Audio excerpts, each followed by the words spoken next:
오늘 말씀 열왕기하 19장 20절부터 37절 말씀까지 제가 가진 성경으로 구약 성경 596쪽에서 597쪽 정도 됩니다. 열왕기하 19장 20절부터 37절 말씀까지 이로써 열왕기하 19장을 마무리하도록 하겠습니다. 찾으신 줄 알고 저와 여러분이 한 절씩 번갈아 가면서 교독하고 마지막 절 함께 읽도록 하겠습니다. 제가 20절 먼저 봉독합니다. 아모스의 아들 이사야가 히스기야에게 보내 이르되 이스라엘의 하나님 여호와의 말씀이 내가 아수르 왕 사네립 때문에 내게 기도하는 것을 내가 들었노라 하셨나이다. 여호와께서 아수르 왕에게 대하여 이같이 말씀하시기를 처녀딸 시온이 너를 멸시하며 너를 비웃었으며 딸 예루살렘이 너를 향하여 머리를 흔들었느냐. 내가 누구를 꾸짖었으며 비방하였느냐. 누구를 향하여 소리를 높였으며 눈을 높이 떴느냐. 이스라엘의 거룩한 자에게 그리하였도다. 내가 사세들을 통하여 주를 비방하여 이르기를 내가 많은 병거를 거느리고 여러 산 꼭대기에 올라가며 레바논 깊은 곳에 이르러 높은 백향목과 아름다운 전나무를 들고 내가 가장 큰 곳에 들어가며 그의 동산의 무성한 숲에 이르리라. 내가 땅을 파서 이방의 물을 마셨고 나의 발바닥으로 애굽의 모든 강들을 말렸노라 하였도다. 내가 듣지 못하였느냐. 이 일은 내가 태초부터 행하였고 옛날부터 정한 바라. 이제 내가 이루어 너로 묘한 성을 멸하여 무너진 돌무더기가 되게 하리니라. 그러므로 거기에 거주하는 백성의 힘이 약하여 두려워하며 놀란나니 그들은 들의 채소와 푸른 풀과 지붕의 잡초와 자라기 전에 씻은 곡초같이 되었느니라. 내 거처와 내 출입과 내가 내게 향한 분노를 내가 다 아노니 내가 내게 향한 분노와 내 교만한 말이 내 귀에 들렸도다. 그러므로 내가 갈고리를 내 코에 꿰고 재갈을 내 입에 물려 너를 오던 길로 끌어 돌이키리라 하셨나이다. 또 내가 보이지도가 이러하니 너희가 금년에는 스스로 자라난 것을 먹고 내년에는 그것에서 난 것을 먹되 제3년에는 심고 거두며 포도원을 심고 그 열매를 먹으리라. 유다 족속 중에서 피하고 남은 자는 다시 아래로 뿌리를 내리고 위로 열매를 맺을지라. 남은 자는 예루살렘에서 더 나올 것이요 피하는 자는 시온 산에서 더 나오니 여호와의 열심히 이 일을 이루리라 하셨나이다 하니라. 그러므로 여호와께서 아수르 왕을 가리켜 이르시기를 그가 이 성에 이르지 못하며 이리로 화살을 쏘지 못하며 방패를 성을 향하여 세우지 못하며 치려고 토성을 쌓지도 못하고 오던 길로 돌아가고 이 성에 이르지 못하리라 하셨으니 이는 여호와의 말씀이시라. 내가 나와 나의 종 다윗을 위하여 이 성을 보호하여 구원하리라 하셨나이다 하였더라. 이방에 여호와의 사자가 나와서 아수르 진영에서 군사 18만 5천 명을 친지라. 아침에 일찍 일어나니 다 송장이 되었더라. 아수르 왕 사네립이 떠나 돌아가서 니느웨에 거주하더니 다같이 그가 그의 신 니스록의 신전에서 경배할 때에 아드람멜렉과 사레셀이 그를 칼로 쳐 죽이고 아라랏 땅으로 그들이 도망하매 그 아들 에살 핫돈이 대신하여 왕이 되니라. 아멘. 예. 말씀의 제목을 다 같이 한번 읽어보도록 하겠습니다. 화면을 보고 같이 읽어주십시오. 시작. 여호와의 열심히 이 일을 이루리라. 여호와의 열심히 이 일을 이루리라 하는 제목으로 말씀의 은혜를 함께 나누도록 하겠습니다. 히스기야의 외교 정책이 실패하는 바람에 남유다는 아수르의 눈밖에 날 수밖에 없었고 아수르의 사네립은 두 차례에 걸쳐서 히스기야와 남유다 백성에게 사신을 보내 순순히 항복하기를 요구했으나 이제야 늦게나마 정신을 차린 히스기야는 끈질긴 협박과 조롱의 말에 아랑곳하지 않았고 도리어 침묵의 언어와 기도의 말로 견디며 이 사태를 맞서기 시작했습니다. 또한 그는 하나님의 종임을 늘 염두에 두고 살았던 왕이었기에 위기 앞에서는 기꺼이 종처럼 낮아져서 하나님께 매달렸죠. 무엇보다 하나님께서는 히스기야가 기도하기 전부터 진즉부터 이미 여러 나라를 움직이고 계셨고 히스기야의 생각과 관점을 초월하여 이미 일하고 계셨습니다. 더 나아가 하나님은 이사야 선지자를 통해 남유다를 구원하실 거로 예언하셨고 히스기야와 남유다 백성은 그 약속의 말씀을 분명하게 전해 들었지만 히스기야는 한 번 주신 응답으로 안심하거나 만족하지 않았어요. 왜냐하면 아수르의 침략과 그로 인한 위기가 지금도 여전했고 저 스스로도 더 큰 확신이 필요했기 때문입니다. 그래서 그는 다시금 하나님께 매달렸고 그의 기도에 부응하여 하나님도 또다시 응답해 주셨죠. 그렇다면 히스기야는 어떻게 기도했습니까? 우리가 지난번에 세 가지로 살펴봤죠. 히스기야는 여호와 하나님을 향해 기도했습니다. 히스기야는 기도의 대상이 누구신지 분명히 염두에 두고 기도했어요. 그리고 그것은 그가 스스로 지어내거나 만들어낸 신이 아니었습니다. 율법의 가르침을 통해 배우고 그리고 기도를 통해 만난 하나님을 향해 기도했기에 그의 기도는 독백으로 그치지 않을 수 있었습니다. 그러나 기도의 방향만 정확하게 설정한 것으로 만족하면 안 되죠. 그래서 두 번째 요소가 필요했습니다. 히스기야는 어떻게? 있는 그대로 진솔하게 기도했습니다. 그는 사네립의 편지를 하나님 앞에 있는 그대로 가져와 기도했고 이 참혹한 처지를 허락하신 하나님께 실망하고 아쉬워하는 마음은 물론이고 속히 응답해 주시기를 바라는 조급한 마음까지 그대로 담아 하나님께 고스란히 기도했습니다. 또한 우리가 마지막으로 살펴볼 것은 어떻게 기도했습니까? 구원과 회복을 위해 끈질기게 기도했습니다. 그는 약속하신 말씀과 은혜를 이미 다 받았다는 이유로 기도를 중단하지 않았어요. 또한 당장 문제가 해결되지 않는다는 핑계로 기도를 포기하지도 않았습니다. 그리고 이 끈질긴 기도를 통해 히스기야는 두 가지 은혜를 얻었는데 먼저는 하나님께서 또다시 그에게 남유다의 구원과 아수르의 패망에 관해 계시하신 것이고 또한 또 한 가지는 그 응답으로 말미암아 그의 확신과 소망은 더더욱 깊이 그의 내면에 뿌리내릴 수 있었던 것이었습니다. 이처럼 히스기야는 이 기도를 최선의 방법이자 최후의 수단으로 여겼고 열왕기서 저자도 그 기도의 가치를 중요하게 여겼기에 적잖은 분량을 할애해서 이 이야기를 기록했던 것이죠. 그리고 오늘은 하나님께서 그의 기도에 어떻게 응답하고 일하셨는지 그것을 살펴볼 차례입니다. 자, 하나님은 어떻게 응답하시고 기도하셨습니까? 같이 한번 읽어볼게요. 시작. 기도한 대로 응답하고 일하시는 하나님.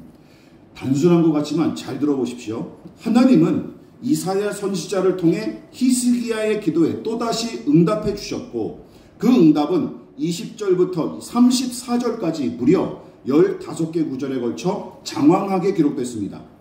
또한 하나님의 응답은 기본적으로 그것을 얻기 위해 기도로 매달렸던 히스기야 한 사람을 향하지만 21절부터 28절까지 기록된 응답은 아수르의 사네립까지 향하죠.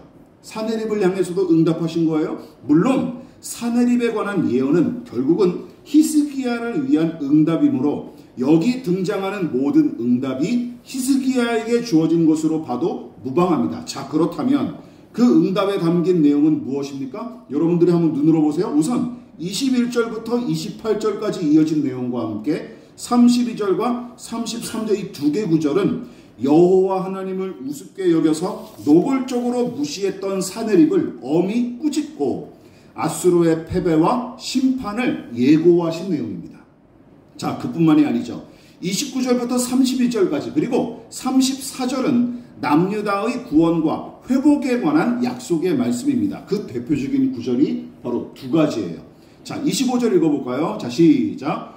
내가 듣지 못하였느냐? 이 일은 내가 태초부터 행하였고 옛날부터 정한 바라. 이제 내가 이루어 너로 견고한 성들을 멸하여 무너진 돌무더기가 되게 함이니라.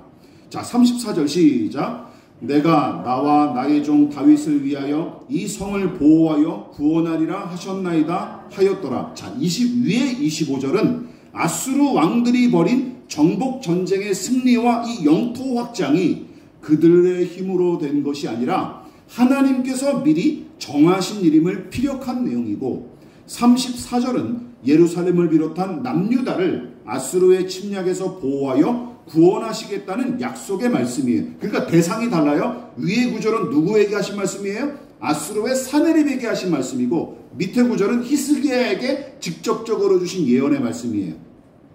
특히 하나님께서 사네립과 히스기야를 통해 당신이 어떤 분이신지 피력하는 내용이 줄을 이루는 게 본문에 기록된 응답의 특징입니다. 하나님이 당신이 어떤 분이신지 계속 주장하고 계시는 내용이에요. 그런데 이사야 선지자를 통해 히스기야에게 전해진 이 모든 응답의 내용이, 기억하십시오, 히스기야가 이전에 2번에 걸쳐서 기도했던 내용과 거의 일치한다는 사실을 주목하십시오.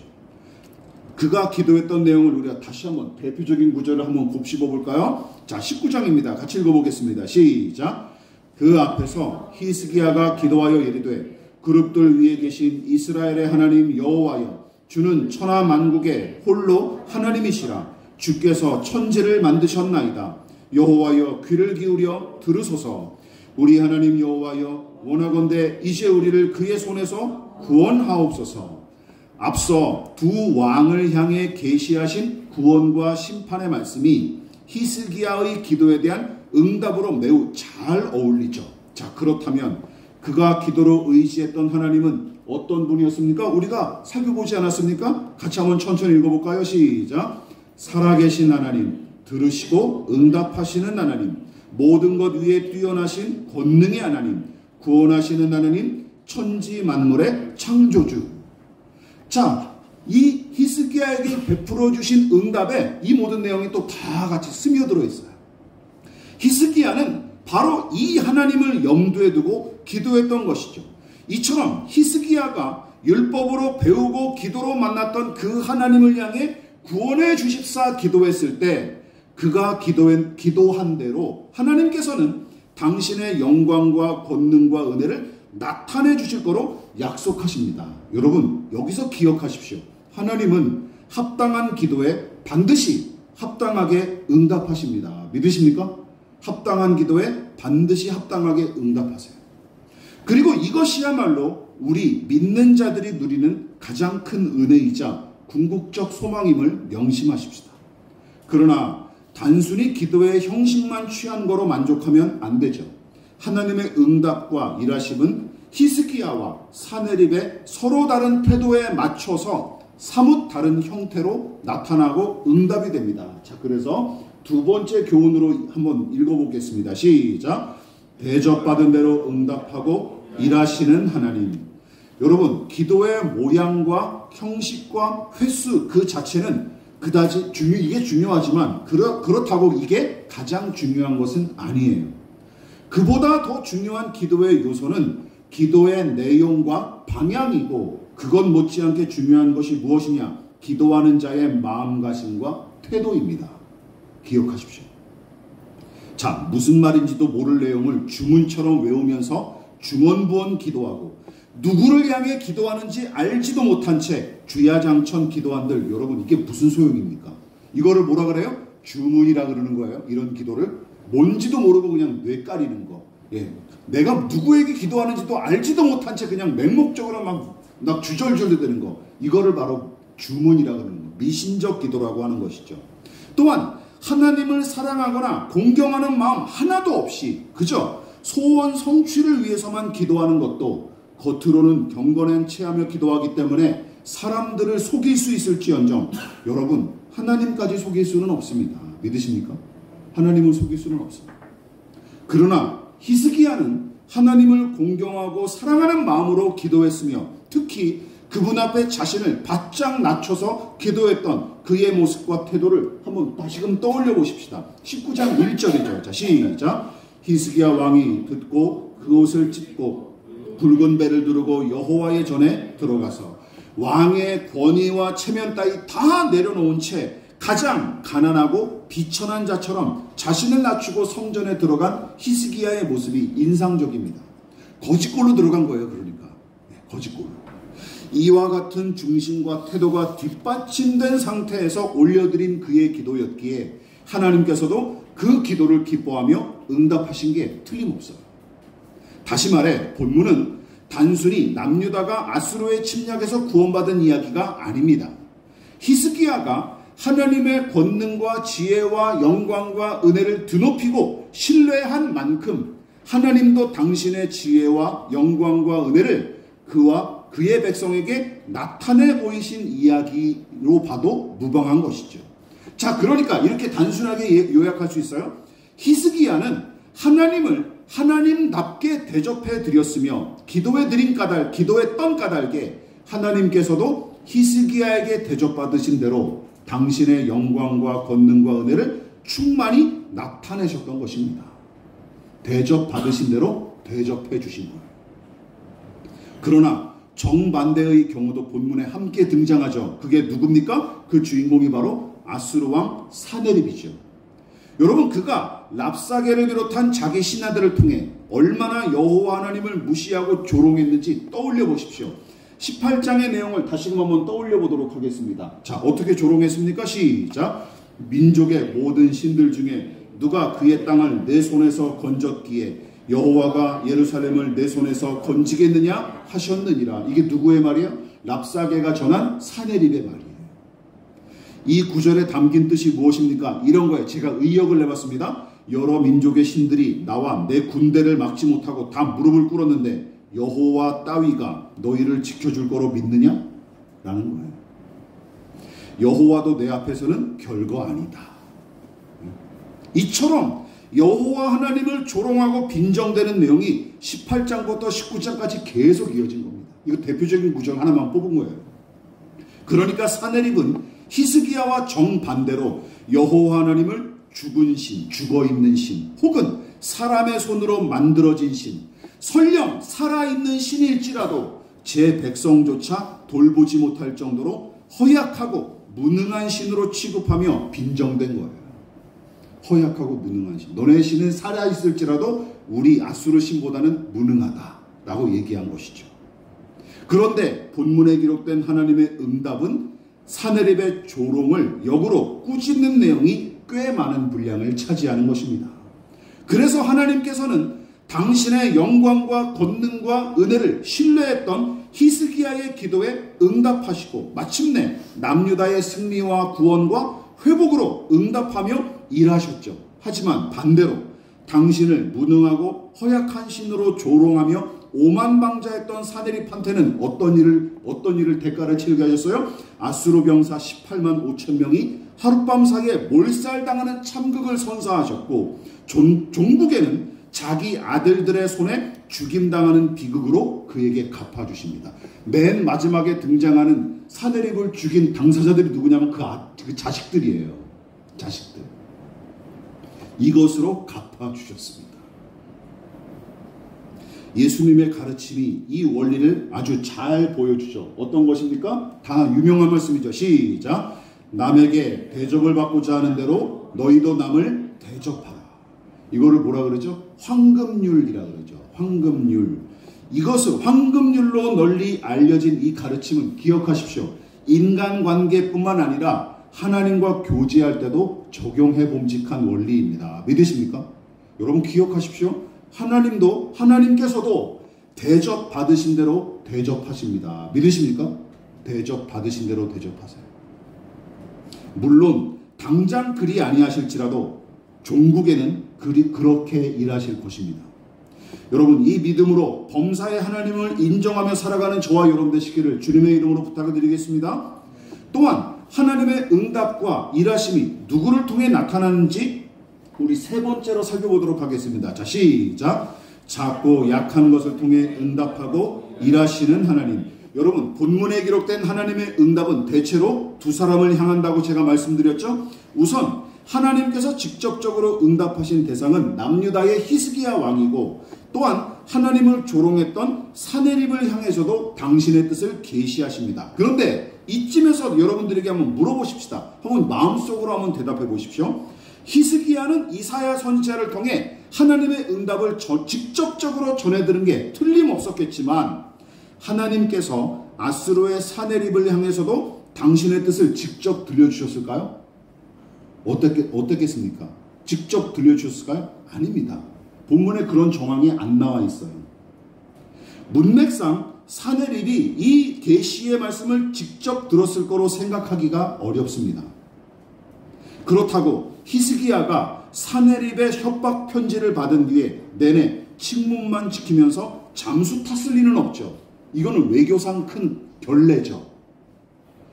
외교 정책상 반드시 어떤 모양으로든 응답했어야 할 텐데 아마도 협박 편지에 대한 대답으로 하나님의 이 응답을 전했을 가능성이 큽니다. 당신은 우리를 순순히 항복하라고 편지를 보냈지만 우리의 뜻은 이것이요라고 다시 전가를 보냈을 거예요. 어떻게? 이렇게 말이죠. 우리 하나님께서 당신과 당신의 나라를 단호히 심판하실 것이요. 그러나 우리 남유다와 이 백성은 넉넉히 구원하실 것이요. 이렇게 대답을 했을 거예요. 자, 근데 생각해 보십시오. 히스기야와 남유다 입장에서는 이게 얼마나 무모한 짓입니까? 얼마나 무모한 짓입니까? 반대로 사내립과 아수르 군대는 어떻게 생각했을까요? 야, 이놈들 정신이 나갔구나 라고 생각했겠죠. 미쳤구나 라고 생각했겠죠. 호웃음을 쳤을 것입니다. 그래? 그래 하면 쳐들어가 주마 생각했을 거예요. 무엇보다 이 히스기야의 신한 사신은 이 응답을 사내립에게 어떤 심정으로 전했을까요? 여러분이 히스기야의 신하라면 이 편지를 들고 사내립 앞에 사내립의 신하들 앞에 나아갈 때 어떤 심정이었겠습니까? 야, 죽겠구나 라고 죽겠다, 나 이러다 모가지 날아가겠다 생각했겠죠. 사시나무 떨듯 두려워하며 전했을 게 빤합니다. 그야말로 초등학교 다니는 어린애가 각 잡고 격투기 선수에게 도전장을 내민 격이죠. 그러나 결과는 모두의 예상을 보기 좋게 빗나갑니다. 전혀 승산이 없을 줄 알았던 남유다는 거저 구원과 승리를 얻고 손쉽게 남유다를 집어삼킬 줄 알았던 사내립의 군대는 하룻밤 사이에 막대한 피해를 입고 맙니다. 훗날 하나님께서는 이사야 선지자를 통해 구원과 해방의 아름다운 소식을 전하는 자에게 당부의 말씀을 남기셨는데 그 내용이 이사야 40장 9절에 나옵니다. 유명한 구절이죠. 같이 읽어볼까요? 시작! 아름다운 소식을 시온에 전하는 자여 너는 높은 산에 오르라. 아름다운 소식을 예루살렘에 전하는 자여 너는 힘써 소리를 높이라. 두려워하지 말고 소리를 높여 유다의 성읍들에게 이르기를 너희의 하나님을 보라 하라. 하나님의 아름다운 소식을 시온과 예루살렘에 전하는 자는 대단한 용기와 사명감을 갖춘 사람이 아니었던 것으로 보입니다. 그렇죠. 오히려 그는 매우 위축된 상태에서 벌벌 떨고 있었으며 대범하게 큰 소리를 외치기는커녕 불안과 근심에 사로잡혀 눈치만 살폈던 것 같습니다. 그래서 하나님이 어떻게 얘기하신 거예요? 너는 두려워하지 말고 소리를 높여 외쳐라 하고 요구하셨던 게 틀림없어요. 이것이 의미하는 바가 무엇입니까? 여러분, 하나님께서 맡기신 일을 감당할 때는 우리의 능력과 자질과 배경 등을 따지지 말고 오직 하나님과 그분의 일하심을 신뢰하는 것이 바로 이 일의 관건이자 핵심임을 의미하는 것입니다. 믿으십니까? 예, 핵심입니다. 성경이 칭찬하는 신실한 하나님의 일꾼들을 떠올려 보십시오. 잘나서 부름받거나 쓰임받은 사람이 한 사람도 없습니다. 믿으십니까? 한 사람도 없어요. 있으면 저한테 가져와 보세요. 있으면 가져와 보세요. 오히려 그들은 가난하고 약하기 때문에 부름을 받은 사람들이었습니다. 그리고 이 원리에서 벗어난 사람은 성경에 아무도 없고 기독교 역사상에서도 아무도 없습니다. 100세의 아들을 얻었던 아브라함, 사기꾼 야곱, 노예와 죄수 신분이었던 요셉, 80세의 노쇠한 목자 모세, 막내이자 천덕꾸러기 다윗, 허접했던 예수님의 12제자, 폭행자와 박해자였던 바울, 심지어 고운 모양과 풍채도 없이 오신 우리 예수님을 생각해 보십시오. 다 누구를 통해서 일하셨어요? 가난하고 약한 자들을 통해 사용하신 것입니다. 그들의 이처럼 하나님은 가난하고 약한 자들에게 당신의 뜻을 계시하셨을 뿐만 아니라 그들의 약함과 가난을 통해 당신께서 작정하신 뜻을 온전히 성취하신 거예요. 본문도 마찬가지입니다. 아수르에게 이 전가를 보냈던 입장을 생각해 보십시오. 그런데 정작 일하시는 분은 누구였습니까? 하나님이셨기에 전할 수 있었던 거예요. 그러나 분명히 짚고 넘어가야 할 마지막 중요한 원리 한 가지가 더 남았습니다. 무엇일까요? 자, 이것을 간과하지 마십시다. 시작! 스스로 일하시고 성취하시는 하나님. 지금까지 살펴본 내용은 어찌됐든 하나님께서 이사야와 히스기야 두 사람에게 응답하시고 더 나아가 그들을 통해 당신의 일을 성취하신 것에 관한 내용이었습니다. 그렇습니다. 하나님은 당신께서 부르신 사람들을 사용하실 뿐만 아니라 그들과 함께 하시고 그들을 통해 일하십니다. 우리도 마찬가지예요. 그러나 여기서 오해하지 마십시오. 이 믿음을 오용하고 남용하는 작자들이 간혹 나타나서 다른 신자들을 미혹시키기 일쑤인데 어떤 이들은 이렇게 얘기하죠. 하나님을 도와드리자. 하나님께 보탬이 되자. 이런 쓸데없는 말을 만들어내서 보통 신자들을 미혹시킵니다. 여러분 기억하십시오. 이런 사람들은 이렇게 외치면서 경건한 체하지만 그리고 사람들을 선동하지만 정작 그 주장의 이면에는 어떤 의도가 숨겨져 있을까요? 사람의 도움과 협력이 없으면 나 같은 사람의 도움과 협력이 없으면 하나님도 당신의 일을 성취할 수 없다라는 뜻이 은밀히 숨어져 있는 겁니다. 이쯤에서 생각해 보십시오. 히스기야가 성전 안에 들어가서 기도했을 때 그리고 또다시 협박 편지를 갖다 놓고 두 번째 기도했을 때 과연 그는 아수르 병사 18만 5천 명이 하룻밤새에 한꺼번에 죽고 그 참극으로 인해 아수르 군대가 순순히 물러났을 거로 생각하고 기도했을까요? 기억해 보십시오. 여러분 사네립이 이 일을 목격하고 벌벌 떨었을 텐데 히스기야도 아수르 병사들이 몰살당했다는 소식에 어안이 벙벙했을 것입니다. 자기가 기도해놓고도 말이죠.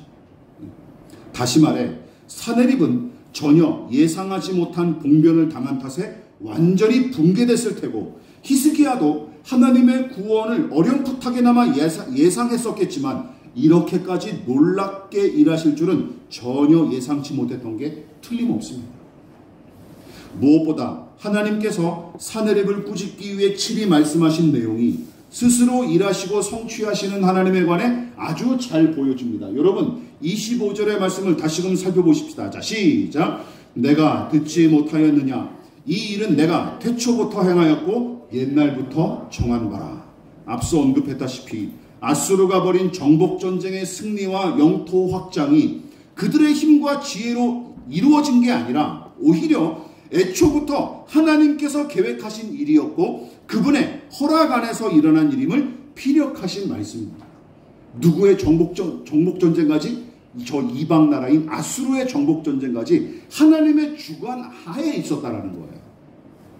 그러니까 제 아무리 땅이 꺼지고 하늘이 무너져 내리는 것 같은 일들이었어도 즉 내 손으로 직접 얻어낸 성공과 승리인 것 같아도 혹은 무얼 더 해볼 여력조차 없을 만큼 실패하고 망했을지라도 심지어 슬픔과 아픔이 거대한 쓰나미처럼 내 삶 전체를 뒤덮을지라도 결국은 모두 하나님의 뜻 안에서 일어나는 일들에 불과합니다. 믿으십니까?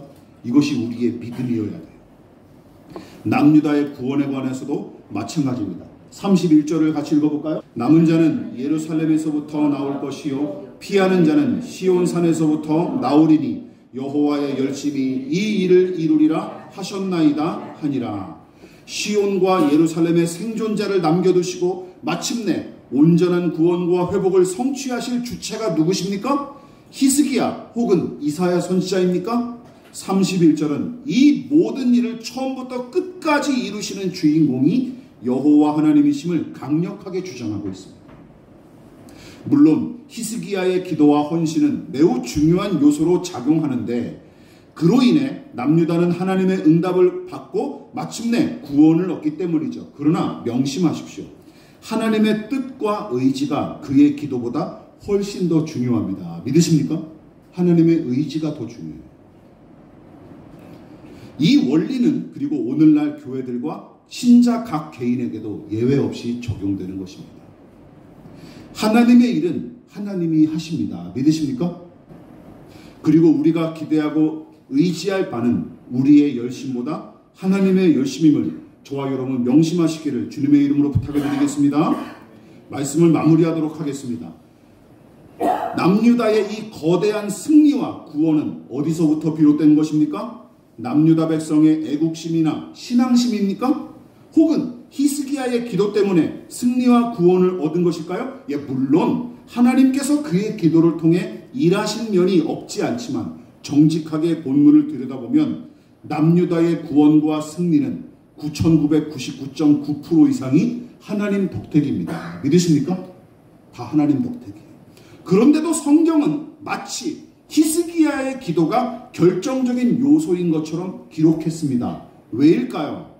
우리를 향한 하나님의 마음이 그러하기 때문입니다. 믿으십니까? 우리를 향한 하나님 아버지의 마음이 그러하시기 때문입니다. 여러분, 사람이 걸을 수 있는 게 뭐 그리 대단한 일입니까? 보통 사람 말이죠. 걸을 수 있는 게 뭐 그리 대단한 일입니까? 그러나 기억나십니까? 어린 자녀가 이제 막 걸음마를 떼기 시작한 그 광경에 부모가 되어서 감격하며 환호했던 일을 떠올려 보십시오.